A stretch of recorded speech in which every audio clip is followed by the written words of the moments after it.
Naging asawa ko ang at nagkaanak kami ng isang special child, hanggang sa Dear Ate Vine, alam ko sa pagsulat ko sa iyo na ito, ay maraming magagalit sa akin, at maraming magbabash sa akin, pero hinanda ko na ang aking sarili sa sasabihin ng iba, dahil nagyari na ang lahat ng aking kinakatakutan. Ako si Fanny, isang byuda, at may nag-iisang anak na lalaki na si Fernand. Nabiyuda ako noong 10 years old pa lang ang aking anak, ibinuhos ko na lang ang oras at panahon ko sa pagtatrabaho.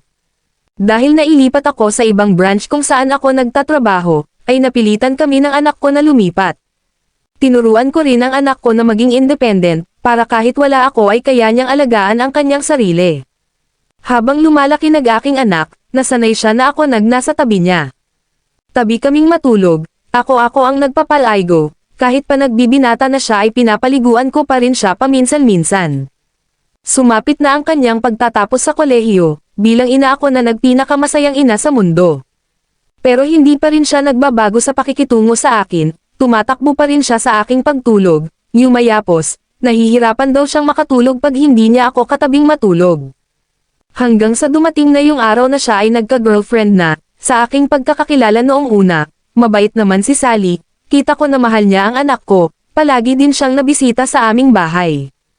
Lumipas ang isang taon, napagpasyahan na nila na magpakasal. Dahil wala pa silang bahay, sa akin muna sila tumira, at dito nalaman na ni Sally ang sikreto ng anak ko. Dahil tuwing gabi, pagtulog na ang asawa niya, ay lumilipat sa aking tabi para matulog, at dahil doon, ay hindi sila magkasundo, kaya sinabi ko na mas mabuting bumukod na lang sila ng bahay sa mas malayo. Kahit mabigat sa loob ko, dahil may iwan akong mag-isa, kinaya ko, lumuwas sila ng Manila, dahil doon ay napalayo na ako sa anak ko ng tuluyan, nauwi ang anak ko sa akin bihirang-bihira dahil malayo na nga, hanggang sa nagkaanak na sila ng isa. Sa hindi inaasahan, ay nagkaroon sila ng problema, nagloko si Sally, at iniwan ang anak ko. Nagulat ako isang gabi, may kumakatok sa aking pinto, nang buksan ko ay ang aking anak. Iyak siya ng iyak, dahil nga sumama ang asawa niya sa ibang lalaki, isinama pa ang kanyang anak na 3 taon pa lang, hindi ko alam kung paano papakalmahin ang anak ko. At gusto daw niyang gumanti, sabi ko huwag siyang mag-isip ng kung ano-ano, andito lang ako para sa'yo, gagawin ko ang lahat para malampasan mo ang pinagdadaanan mo, niyakap ko siya. Habang nagyayakapan kami, ay hindi ko na mamalayan, mabilis ang pangyayari, nararamdaman ko ang ginagawang haplos ng aking anak, pero hinayaan ko na lang, para mapawi yung galit na nararamdaman niya, hanggang sa tuluyan na may hindi ko na rin napigilan, dahil ayoko na magkaroon pa siya ng ibang babae. Gusto ko dito na lang siya sa akin, para hindi na siya masaktan pang muli. Kaya dito na siya nagtrabaho, unti-unting naka-move on ang anak ko, kaso pinagpatuloy namin ang gawain.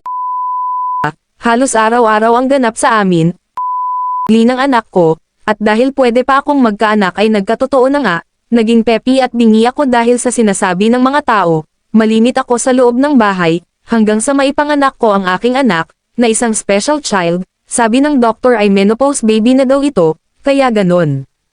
Tinanggap ko, inalagaan ko. Mga 2 taon lamang, ay na-stroke naman ang panganay ko, nagmana pala siya sa tatay niya na may mataas na blood pressure. Ngayon, nag-aalaga ako ng 2 alagain na, parang wala nang pag-asang makalakad pa ang anak ko, at hindi na rin siya makapagsalita ng ayos. Tumatanda na rin ako, kaya hindi ko alam kung paano na sila pag nawala ako. Alam ko, parusa sa akin ito ng Diyos, dahil sa kasalanan ko, sa kasalanan naming ng anak ko, pero nagsusumamo pa rin ako sa taas na sana, pagalingin man lang ang aking anak, para may mag-alaga sa aking isa pang anak, bago man lang ako pumanaw.